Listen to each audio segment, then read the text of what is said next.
Alright, yeah, and welcome back to some more Magic Duels. This week we're going to be looking at a Jeskai Thopters deck. It's more Is It Thopters with a splash of white, but yeah, it's Jeskai. But there you go. Right, so, Is It Thopters, or Jeskai Thopters? What do they do? Well, most of the deck is about making Thopter tokens with the Thopter creature type. And then from there, we use things like our Chief of the Foundry to give artifact creatures +1/+1. Our Master Trinketeer, which is a reason to splash white for Thopters, to give Thopters +1/+1. That kind of thing. And with all of these lords and ladies and stuff like that, we can make a lot of really quick flying 3/3s and 4/4s, that kind of thing. So we can get really out of hand. It's quite a mid-range deck, but it can be quite aggressive as well. Depending on how good your draw is. So let's go right to the beginning of the deck. We've got Selfless Spirit, not a Thopter, but a flying 2/1 for 2. And the main reason to play this is for its ability. Sacrifice Selfless Spirit. Creatures you control gain indestructible until the end of the turn. So with a Thopter deck, we're trying to go really wide with some little creatures. So board wipes are a little bit of a problem. So Selfless Spirit helps us with things like Planar Outburst or Kozilek's Return or Radiant Flames, things that deal damage or destroy. Indestructible allows us to give all of our creatures, this creature allows us to give all of our creatures indestructible, which essentially means they can't die to that. They still can die to things like Tragic Arrogance and the White Gear Hulk and Languish, but we've essentially, with Selfless Spirit on the board, we've halved the amount of things that can wipe our board. So it's really good for that. It's kind of a no-brainer in a sense to put this guy in there, just because if you're trying to go wide and kill your opponent that way through long, arduous battles where you're clogging up the board, you really don't want your opponent to just draw a single card to undo all of that. So Selfless Spirit's in here for that reason. We then have Smuggler's Copter, because Smuggler's Copter. A 2-mana 3/3 artifact vehicle with flying. Whenever Smuggler's Copter attacks or blocks, you may draw a card. If you do, discard a card. And it has crew 1. So Thopters can crew our Smuggler's Copter, for example, which makes it really good. So if we've just generated a Thopter with Pianolar or something like that, might have Summon Sickness depending on our board state. So we can use that to actually loot up our Smuggler's Copter and get him for 3, which is 2 extra damage that the Thopter would normally make, and we get to loot. And another good thing as well is if we've got our Thopter Spy Network, we get to loot first, then the Looter Scooter gets in, deals its combat damage, and then we draw a card again. So there's a lot of card advantage that can come from Smuggler's Copter, and it's pretty much, you can find any creature-based deck will play Smuggler's Copter for the most part, but this one just has a particular flavour synergy going with it. Just a lot of flying artifacts, so it's pretty sweet for that. Excuse me. Next we have Harness Lightning. So for 1 and a red instant speed, choose target creature. You get 3 energy, and then you may pay any amount of energy, and Harness Lightning deals that much damage to that creature. So this is essentially a 2-mana 3 damage burn spell, but it can be a lot better. We do have ways of generating energy, not too much, but we have Whirler Virtuoso if we want to not make the Thopter token, for example. Or we even have Glimmer of Genius. We get some extra energy from our card draw. And even we also have Ether Hub as well, that generates energy when it enters the battlefield. So we do have plenty of ways of getting this Harness Lightning a lot bigger than it is. But for the most part, it's probably just going to be used for the 3 damage here. Excuse me if I just keep clearing my throat. I'm still not very well. The next card, Master Trinketeer. The reason to splash white in this deck, other than the Selfless Spirit for the board wipes. 3 mana, 3/2, Dwarf Artificer. Servos and Thopters you control get +1/+1. So this is essentially a Thopter Lord. It pumps up a lot of our creatures, essentially, which is really good. And it produces its own servos. So for 4 mana, if we've got any mana left over, then we get to create a 1/1 colourless servo artifact creature token. Excuse me, sorry. So we can go wide, and if we have any unspent mana, we can use it on the Master Trinketeer. But for the most part, we're playing this guy because he pumps up half of our creatures, essentially. Next we have Pia Nalar. So for 2 and a red, 2/2 legendary creature, human artificer. This is Chandra's mother. When Pia Nalar enters the battlefield, create a 1/1 colourless Thopter artifact token with flying. And then she has 2 abilities that hopefully I'll remember to use. 1 and a red, target artifact gets +1/+0 until the end of the turn. So for 2 mana, we get to give an artifact fire breathing. So if we have, yet again, any unspent mana, we can spend it putting this on an unblocked Thopter token, for example, to get in that little bit of extra damage, or maybe just a little bit more aggression, depending on what turn we're on, of course. And then we also have 1 mana, sacrifice an artifact, target creature cannot block this turn. So if we've got Thopter Spy Network down, and we've just generated a Thopter, but it has summoning sickness, we can actually just use it to sacrifice it and stop our opponent blocking for a turn, which might be enough for us to close out the game. Because flyers aren't that big at the moment, so, and they usually tend not to be, but which is where our advantage comes through. We don't have many things that can be blocking our creatures, so PNLR allows us to make that even worse for our opponent. So if they only have 1 flyer, we can stop it from blocking, and our Thopters can get in absolutely without any problems whatsoever. We then have Thopter Engineer, so for 2 and a red, we have a 1/3. When it enters the battlefield, put a 1/1 colourless Thopter artifact token with flying onto the battlefield. And the key point here, the reason to play it, is that artifact creatures you control get haste. So Thopter Spy Network suddenly makes 1/1s with haste, so that we can get in that little bit of extra damage. We can also push through absolutely any artifact as well. So our Pilgrim's Eye has haste, our Chief of the Foundries have haste, our servo tokens will have haste. So, oops. So she's really good for that kind of stuff. She allows you to really up the aggression, essentially. So that, you know, your turn 4 players suddenly actually deal 2 damage on the turn they come down. Probably a bit more, because we usually have a lot of lords hanging around. We then have Whirler Virtuoso. So for 1, a red and a blue, we have a 2/3 Vidalcan Artificer. When it ends the battlefield, you get 3 energy. And you get to pay 3 energy to put a 1/1 colourless Thopter creature onto the battlefield. So, he's not too special. He's essentially a 3 mana 2/3 that can make a 1/1.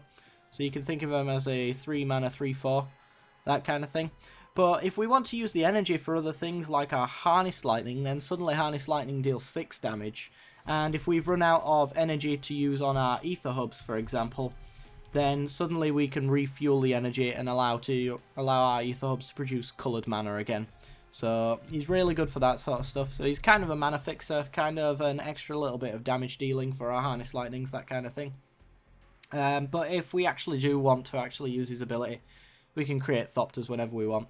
We could even Harness Lightning for 0, get the 3 energy, and use it to create another Thopter as well. So there's a fair bit of synergy here. He's only a 2/of because, of course, he isn't that useful. But he's new in the Kaladesh set. He's good for Thopters, so I thought I might as well try him out. We'll see. He might be the first one to get cut if we need any better cards in. We then have Pilgrim's Eye. So for 3 mana, we get a 1/1 flying Thopter token. Thopter creature, sorry. When it enters the battlefield, you may search your library for a basic land, reveal it, and put it into your hand. Then shuffle your library. So we are into 3 colours, so sometimes we do need a little bit of mana fixing, but mostly we need a bit of thinning, because we're quite a low curve deck. We actually curve out right at 4.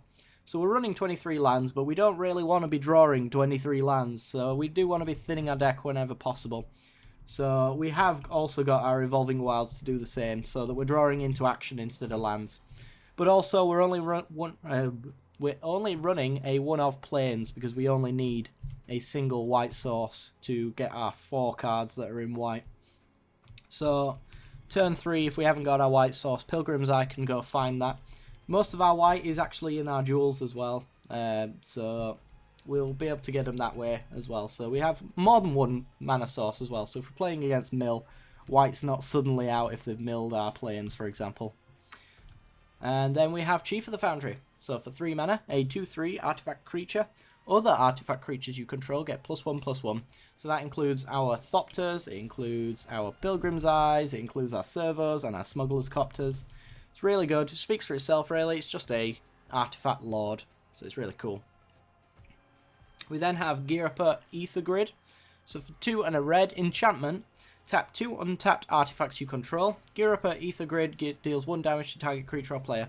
Only a 1-of in the deck, because we are mostly going to win through combat damage, but for those times when the board's been clogged up and we can't quite get through, drawing a clutch Ether Grid to allow you to deal damage to your opponent even when you're not attacking is really good. It's only a 1-of course, because it's not our battle plan, and we won't really have too many Thopters to be able to take much advantage of this, plus they'll be pumped up with our Chief of the Foundry, so given the opportunity between attacking with Thopters and using them on the Ether Grid, we'd rather attack, but for the times when we can't, we've got a 1-of Ether Grid to just close out that game and get that last little bit of damage in if we can. Next we have Collective Defiance. This is a little bit of a removal for us, as well as a bit of burn and maybe a bit of card filtering as well if we really need it. So for 1 and 2 red, a sorcery speed with Escalate. So we get to choose 1 or more modes, and for every mode we choose we have to pay an extra 1. So the first mode we can choose is target player discards all the cards in her hand and then draws that many cards. So we're going to be using this on ourselves if our hand's full of lands, for example, and we need that little bit of extra action. Maybe we need to find an answer for a certain situation and we need our Harness Lightnings, so we want to Collective Defiance and recycle our hand, for example. There's many uses for that. We could even, if our opponent's just shooted up a card and they haven't cast it yet, we might want to make them throw it into their graveyard, but that's less likely to happen.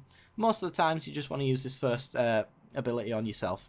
Next, we get to deal 4 damage to target creature, so that gets rid of our Kalidashes, gets rid of most creatures in the format really, Sylvan Advocates, that kind of thing. So 4 damage is usually enough to take down most creatures along our curve anyway.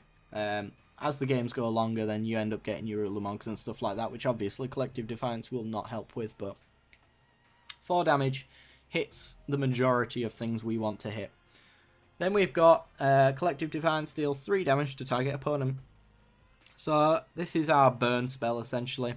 Just 3 damage to an opponent. We can also do it to a Planeswalker if we want as well, because it is damage, not loss of life. So we can redirect to a Planeswalker. So for 3 mana, we can probably kill a Planeswalker with this thing, depending on what our opponent's doing. But yeah, we get to escalate, and for every single time we want to use an extra one, we can only use a mode once though. So we could do all 3, and it would cost us an extra 2. Sorry about my dad, he's also got the same cough I've got. And I'm surprised I haven't choked yet, but there you go. Yeah, for every single mode we want to choose beyond the first, we have to pay an extra 1. So it's just 1 colourless mana right there. Next we got Saheeli Rai. This is actually the reason I wanted to build the deck. Wanted to play around with this card, and it's got a lot of synergies in a Thopter based strategy. So for 1, a blue and a red, a 3 loyalty Planeswalker. He's her +1, scry 1 and deal damage to each opponent. Not too fantastic, but it does allow us to set up our draws, make sure that we're getting the right cards for the situation. The real reason we want to use it is the -2 ability. Create a token that's a copy of target artifact or creature you control, except for it's an artifact in addition to its other types. That token gains haste. Exile it at the beginning of the next end step. So, for -2, we get to create a copy of any creature. We could copy our Chief of the Foundry to then create a Thopter Lord, essentially. So we get to pump all of our Thopters for our -2 ability. We can also even -2 a Whirler Rogue, and it becomes an artifact creature as well. So it will also gain any bonuses from our lords if we do that as well. So for -2, we can create a 2/2 that creates 2 1/1s that might be 2/2s, depending on the number of lords that we've got at the time. So it's really good. And he's also a throwaway creature as well, so we can always just pretend to hold up burn as well with our throwaway card, if that ends up being the case, because it's going to get exiled at the beginning of the next end step anyway. But we get to keep our Thopter tokens that it creates, which is pretty awesome. The ultimate, not so useful. It can be used, but I wouldn't advise it. We're mostly trying to just use the -2 as many times as possible and scry between those points in time. But for -7, search your library for up to 3 artifact cards with different names and put them onto the battlefield. Then shuffle your library. We do have 3 different artifacts, exactly 3 I believe. We've got our Smuggler's Copter, We've got Pilgrim's Eye and Chief of the Foundry, and I do believe that is all. So we can grab all 3 of those and pump up all our creatures, get an extra land, and also have a vehicle to attack in with for a -7 ability. As I mentioned, it's not too great, so you don't really want to use it, but if you're in a kind of win more situation, then maybe you want to do it just to close out the game, perhaps. But for the most part, just the +1 and -2 are the things that we're trying to do here, and it's really nice and cheap as well, so we can get that in really quick.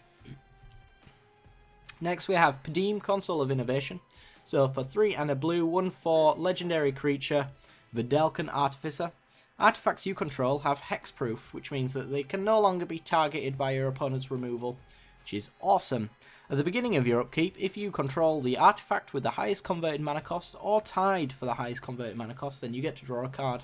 So we have a lot of artifacts of 3 mana costs and 0 mana costs as well with our Thopter tokens. So if our opponent has absolutely no artifacts on the battlefield, then our Thopters are just going to draw as an extra card each turn, which is pretty awesome. He's also a really decent blocker as a 1/4 as well.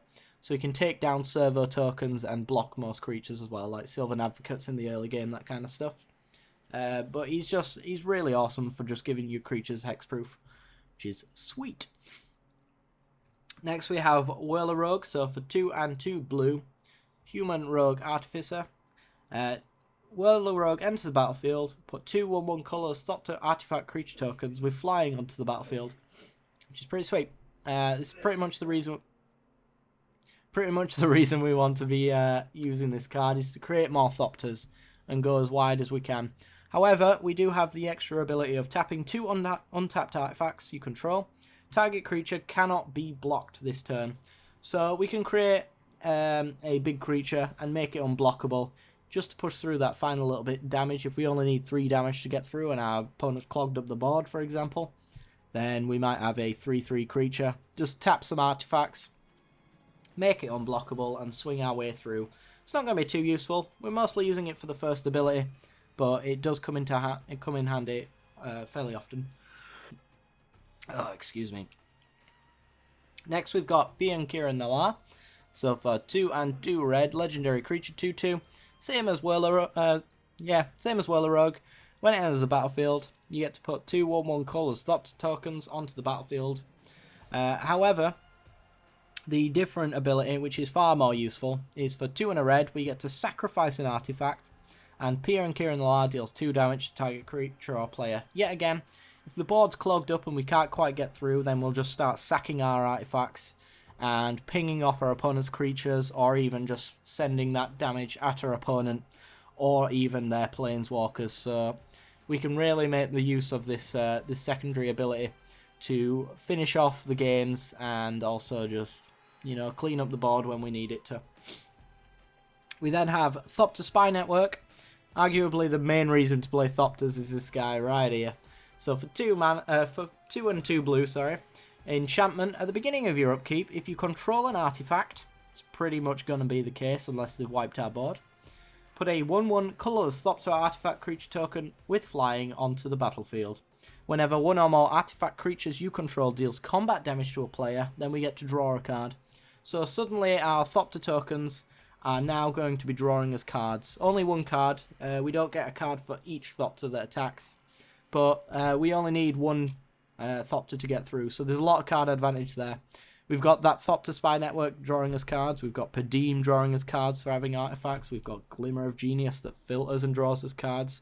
So card advantage is a big thing in this deck that we can really help get ahead of, you know, aggro decks and stuff like that, because aggro decks can't get through our 1/1s and we get to draw cards and maintain our board presence, while aggro usually fizzles out really early on. So it's really good for that. And plus, control really hates your opponent having card advantage as well. So to be able to draw cards with such a puny creature like a 1/1 Thopter is really annoying for them to deal with. So hopefully we're going to be upsetting a few control players and aggro players when we're playing this. We then finally have Glimmer of Genius. So for 3 and a blue, instant speed, scry 2, draw 2, and gain 2 energy. Oh, sorry, it's going to kill me, is this? So we essentially get to go 4 cards deep if we really want to, but if we like the top 2 cards of our library, we get to leave them on top. We can take one of them and then get a random new one. We also get the 2 energy, which allows us to refill our ether hubs, allows us to make our harness lightnings better. If we've cast 2 of these, then we get an extra Whirl of Virtuoso trigger to get another Thopter. There's a lot of uses for the energy. It's not a big factor in the deck, but we do have plenty of ways of regenerating our energy when we need to. So that is essentially the deck. Onto the mana base. We've got 1 plains, because we're only splashing for 2 different cards, and none of them are double white. So we've got a single plains that we can tutor up with our Pilgrim's Eye and our Evolving Wilds. We then have 2 islands, mostly because we've got a lot of Duels, and red is pretty much the dominant colour here. And 3 mountains, because reasons. We then have Wandering Fumarole, which is a blue-red land. Enters the battlefield tapped. It's just that extra little bit of damage after a board wipe for us to push through anything. And also block our opponent's creatures as well. So for 2, a blue and a red, until the end of the turn, Wandering Fumarole becomes a 1/4 blue and red elemental creature token with 0. Switch this creature's power and toughness until the end of the turn. So we can make this guy a 1/4 to block or a 4/1 to attack. It's up to us, whichever one we want to do. But yeah, he's got a lot of uses, a lot of evasion in that way, but yeah, we'll get some use out of him. Then we have Westvale Abbey. We are generating a lot of creatures, so we're going to go quite wide. So Westvale Abbey is really good for that kind of thing. Adds colourless mana. Also pays 5 and makes a 1/1 white and black human cleric token. Not too important, but it might come in use for the final ability. 5 mana, tap, sacrifice 5 creatures, transform Westvale Abbey, and then untap it. And when we untap it and transform it, it becomes Ormondal the Profane Prince. So, legendary creature, Demon. 9/7, flying, lifelink, indestructible, and haste. If they were struggling to deal with our 1/1 flyers, they've got a problem with Ormondal. So, this is a great way for us to stabilise if we're really low on life, because the lifelink is really good and allows us to force our opponent into chump blocking. Because the 9/7 with haste coming at you is just not... It's not something you want to see. Not at all. And we can also leave this guy in our hand as well and play him at the last moment, because he does have haste as well. So when he does transform from the land, he will be able to attack straight out of the gate, so he's really good for that. We've cast him a lot on this channel, but I hope to cast him a little bit more, because he's pretty sweet.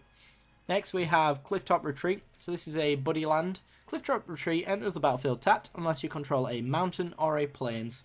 So essentially, this is a red-white land that's going to come into play untapped as long as we control a mountain, because we only have 1 plains, so the likelihood is that the mountain is what's going to happen here. We then have Sulphur Falls that does the exact same thing, but for islands or mountains. These ones are going to come into play a lot more likely to come into play untapped, thanks to the fact that we are a red-blue deck predominantly, so we've got 2 of them. And finally, Glacial Fortress, yet again, for plains and an island instead. Only 1 of, because we don't really run that much white. We then have Inventor's Fair, legendary land. At the beginning of your upkeep, if you control 3 or more artifacts, you gain 1 life. We get to add a colourless mana to our mana pool. Not great, because we want our colours, but the main reason to play this is for its ability. So for 4 mana, we get to tap and sacrifice Inventor's Fair. Search your library for an artifact card, reveal it and put it into your hand, and then shuffle your library. You can only do this if you have 3 or more artifacts, but we have a lot of Thopters. And because we have a lot of Thopters is the reason why we'd want to do this, because we can sacrifice Inventor's Fair to grab ourselves our Chief of the Foundries to make a Thopter Lord to push through that final little bit of damage and make our Thopters just so much bigger. They are a 3 of, so the likelihood of us drawing them all in a game is quite unlikely, so there's probably 1 in the deck that we can tutor up with our Inventor's Fair. If we're trying to find our white source as well, we could sacrifice it for a Pilgrim's Eye, but that's kind of less likely. Or even a Smuggler's Copter, just for that extra little bit card advantage. But for the most part, we want to grab a Chief of the Foundry if we ever use that ability. But it's also for clogging up the board and gaining that life as well to stabilise against aggressive decks, which is pretty sweet. We then have Foundry of the Consoles, just a 1-off, because we are splashing a little bit too much colourless mana here.